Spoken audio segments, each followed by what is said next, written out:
En este capítulo vamos a hablar de demografía y sociedad en la España del siglo XIX.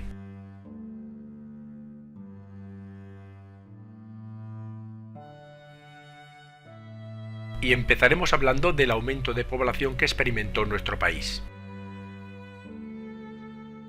Aunque la población aumentó, no fue en la misma proporción que en Europa occidental, debido a que España padeció muchas guerras, revoluciones y contiendas que la mermaron, especialmente a principios de siglo. Eso se nota precisamente en la caída que hubo en 1831. Ya posteriormente empezó a recuperarse levemente. El censo de 1857 fue el primer censo moderno de la historia de España e inauguraba la serie estadística. Los datos anteriores, por tanto, son un poquito menos fiables. Hemos visto cómo hubo un crecimiento notable de la población en el siglo XVIII, especialmente en la segunda mitad, pero no fue tan grande como en el resto de Europa debido a que España tuvo muchísimas contiendas, tanto internas como externas. Aquí las podemos ver. Y por destacar algún aspecto positivo de este siglo, fue la parada de la emigración de españoles a América, ya que las colonias se independizaron. Y a continuación podemos ver cómo estaba distribuida la población en España en 1787 y después de 70 años, en 1857. Vemos que las principales zonas pobladas son las zonas costeras de la cornisa cantábrica, Galicia y toda la zona costera del Mediterráneo, aparte de Madrid y el Valle del Ebro. Durante este periodo, el crecimiento de la población española fue netamente inferior al de Europa occidental, y los factores fueron varios. Entre ellos, había una natalidad elevada, pero la mortalidad también, debido a las grandes guerras. En Europa mejoró, dijéramos, el medio ambiente y la sanidad, pero en España no, e incluso hubo episodios de cólera.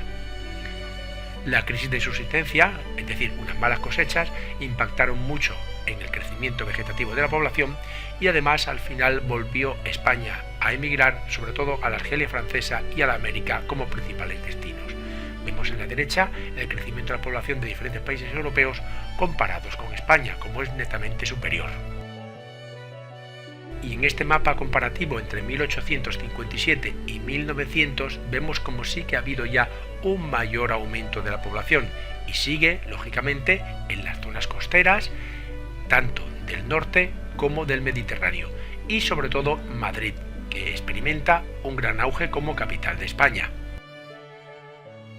Y en el siguiente mapa comparativo podemos ver cómo ya hay determinadas zonas de España que empiezan a experimentar un mayor crecimiento que otras, e incluso las hay que pierden población con respecto al periodo anterior. Cataluña, País Vasco y Madrid son las principales zonas de acogida de emigrantes. El aumento de la población provocó también un movimiento poblacional. Las tierras en manos de terratenientes y la pobreza de los campesinos hizo que estos tuviesen que emigrar en dos direcciones. La primera fue interior, es decir, un éxodo rural hacia las zonas industriales de Barcelona, Madrid y Bilbao. Por tanto, allí se produjo un proceso de urbanización, aunque fue más lento que en el resto de Europa, y la segunda fue exterior, principalmente América Latina. Salieron de Canarias, Galicia y la cornisa cantábrica. Todo esto hizo que el crecimiento de la industria fuese más lento en España. Y la segunda conclusión que podríamos sacar es que al haber un menor desarrollo industrial, también lógicamente hubo un menor desarrollo de las clases sociales típicas de la industria, es decir, la burguesía y el proletariado.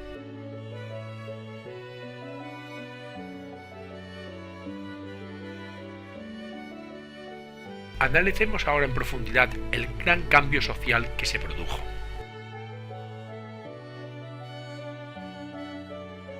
Durante esta época hubo un cambio de la sociedad estamental a la sociedad de clases. Aun así, la nobleza, ejército e iglesia seguían manteniendo sus privilegios. Eso sí, la nobleza tuvo que adaptarse a las nuevas circunstancias, y la parte de la nobleza que no se adaptó, pues tuvo que vender sus tierras y se arruinó. La clase pujante era la burguesía, que se dividía a su vez en alta burguesía, banqueros, industriales y grandes comerciantes, y la mediana y pequeña burguesía, que eran los profesores liberales, los funcionarios y los pequeños comerciantes.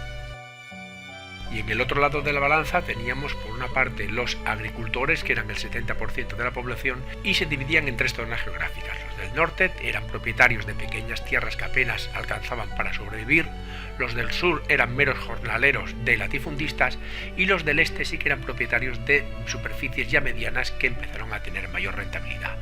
El 30% restante eran los obreros, artesanos y trabajadores domésticos. Esta nueva clase social iba a empezar cada vez a ser mucho más numerosa que la de los agricultores. Y a todo esto, ¿cuál era el papel de la mujer? Pues un papel fundamental, ya que tanto en el campo como en la ciudad trabajaban. Su sueldo era imprescindible para la economía familiar.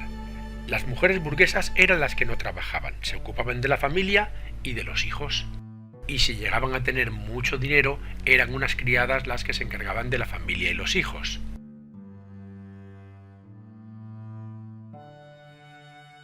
En tercer lugar, vamos a hablar de la situación del sistema educativo español. También estaba retrasado con respecto a Europa, y en la primera mitad del siglo XIX la mayoría de la población era analfabeta. Para solucionar esta grave carencia se dictó la Ley Moyano, pero esta padeció de graves limitaciones presupuestarias desde el principio. Dicha ley decía que la enseñanza privada y la pública debían financiarse por el Estado y estableció tres niveles de enseñanza. La primaria, que era gratuita, obligatoria y recaía en los ayuntamientos; la secundaria, que recaía en las provincias, era voluntaria y solo los hombres y de familias adineradas podían costearla; y la última, que era la superior, que era gratuita pero muy centralista y limitada. En definitiva, que el escaso presupuesto destinado y la necesidad de utilizar a los hijos como mano de obra barata para poder subsistir la economía familiar no permitió significativos avances en este campo, a pesar de las buenas intenciones de la Ley Madoz. En esta etapa fue cuando entró en España un nuevo sistema de educación, la Institución Libre de Enseñanza. Esta institución introdujo el krausismo, que era una corriente filosófica alemana basada en el racionalismo y el laicismo como base de la educación. Su promotor fue Francisco Ginés de los Ríos, creando la Institución Libre de Enseñanza. Sus principales objetivos eran lograr el conocimiento científico, conseguir la libertad de creencias religiosas, formar integralmente a los estudiantes y conseguir una mayor preponderancia de la mujer. Y acabaremos el capítulo de demografía y sociedad hablando del movimiento obrero. Hay que distinguir entre movimiento obrero y movimiento campesino. El primero se dio en las ciudades entre los trabajadores de las fábricas, que tenían unas condiciones laborales realmente pésimas, y se juntaron para mejorar estas condiciones de vida. Y el segundo se dio en el campo, principalmente en el campo andaluz. Su objetivo principal era unirse para lograr un reparto más equitativo de la tierra. Analicemos el primero en profundidad. El movimiento obrero se dio en las ciudades y tuvo una primera fase llamada ludismo. En ella los obreros destruían las máquinas porque pensaban que les quitaban los puestos de trabajo. La segunda fase por la que pasó el movimiento obrero fue el asociacionismo, es decir, se juntaron para defender unas demandas comunes.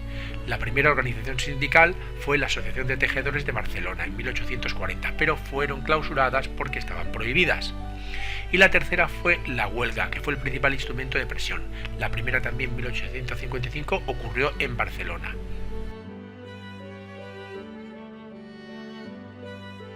Y al igual que el movimiento obrero, el movimiento agrario también pasó por tres fases. La primera fue la reforma agraria, que condenó a muchos campesinos a ser jornaleros y a perder sus tierras al no ser rentables las que tenían.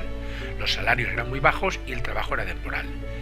Esto hizo que tuviesen que robar y ocupar tierras, ya que prácticamente se morían de hambre para poder sobrevivir. El objetivo principal de la ocupación de las tierras era cultivarlas. Y una tercera y última fase fue la creación de sindicatos católicos, que tuvieron lugar en zonas rurales y lo que hacían era ayudar a los campesinos y fomentar el crédito agrícola. Durante el sexenio revolucionario llegaron a España ideas también revolucionarias. Una de ellas las trajo la organización de la Asociación Internacional de Trabajadores, la AIT. Se crea en 1870 la rama española de la Primera Internacional y esto introdujo en nuestro país el marxismo y el anarquismo. El marxismo tuvo su centro en el socialismo de Madrid, Asturias y País Vasco, naciendo precisamente el PSOE y el sindicato UGT. Una figura clave fue Pablo Iglesias, mientras que el anarquismo tuvo su centro principal en Cataluña y en el campo andaluz, y fue mayoritario incluso en la sección española de la Primera Internacional, pero este usaba unos métodos de presión muy duros como la huelga general, los magnicidios y los atentados simbólicos.